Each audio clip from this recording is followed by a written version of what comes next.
আসসালামু আলাইকুম। প্রিয় নীলক্ষার সম্মানীয় লোকীদের প্রতি যথেষ্ট পরিমাণের সম্মান রেখা আমি দুইটা কথা বলবো।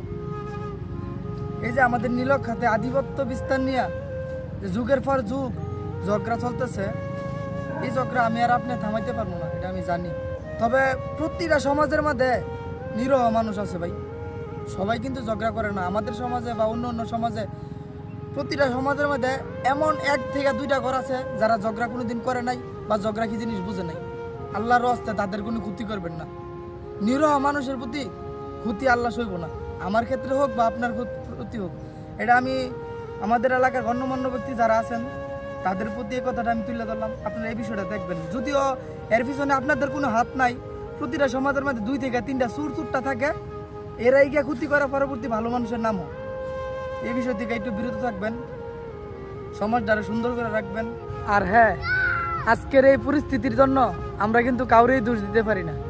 আপনার জায়গা থেকে যদি আপনি ভালো হইতেন তাহলে হয়তো নীলক্ষাটা আরও সুন্দর থাকতো। আমার জায়গা থেকে যদি আমি ভালো থাকতাম তাহলে হয়তো আপনিও কোনো দিন ভালো হইবেন না, নীলক্ষ কোনো দিন সুন্দর হবে না। আমার কথার ভাষায় যদি কোনো ভুল হয় তাহলে আমার ক্ষমা করবেন। ধন্যবাদ।